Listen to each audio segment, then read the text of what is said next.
ప్రతిసారి ఎలక్షన్స్లో ఇదే చెప్తున్నారు. ఇప్పటికి కూడా అలానే ఉంది సార్. ఎటువంటి కూడా ముందు ఇది పూర్తి అవుతుంది అనేటువంటి నమ్మకం ఈ రోజు కూడా. మీది సొంతూరు ఏంటి శ్రీనివాస్? సిరిగిరిపాడు సార్, వెల్దుర్తి మండలం. వెల్దుర్తి మండలం. ఆ పక్కనే ఈ ప్రాజెక్ట్ కట్టాలంటారు. Yes sir. మీ కుటుంబ నేపథ్యం ఏంటి? వ్యవసాయం చేస్తారు సార్. మీరు, మీ ఫాదర్? ఎస్ సార్, మా నాన్న వ్యవసాయం. ఎంతమంది మొత్తం మీరు? మేము నేను తమ్ముడు చెల్లి, మేము ముగ్గురు సార్. వాళ్ళంతా సెటిల్ అయిపోయారు.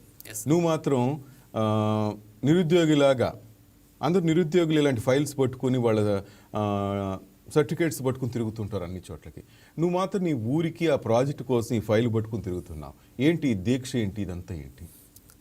ఇది సార్ 2017 నుంచి కూడా ఈ ప్రాజెక్ట్ కోసం పోరాడుతూ వస్తున్నాము. అయితే కొంతకాలం పోరాడి మళ్ళీ నేను జాబ్ పర్పస్ మీద మళ్ళీ వేరే ప్రాంతానికి వెళ్ళడం, మళ్ళీ నేను ఈ ప్రాజెక్ట్ మీద కొంత దృష్టి పెట్టలేకపోయాను సార్ అప్పుడు. సో మళ్ళీ ఈ ప్రాజెక్ట్ మళ్ళీ మొదటికే పోయింది.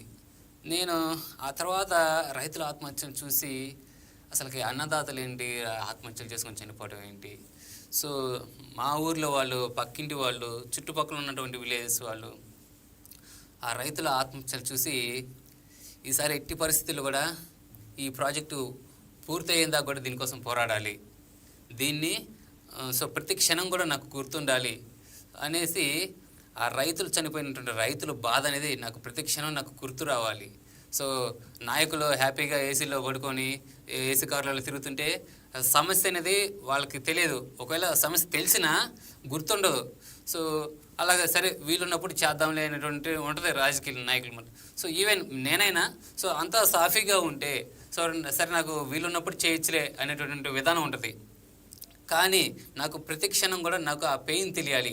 ఆ పెయిన్ తెలిసిన ప్రతిసారి కూడా నేను ప్రాజెక్ట్ కోసం పోరాడాలి, అది సాధించాలనే ఆ పెయిన్ నాకు ప్రతి క్షణం కూడా ఉండాలి అనే దాంతో నేను ఈ విధంగా కాళ్ళకి చెప్పులు కూడా వేసుకో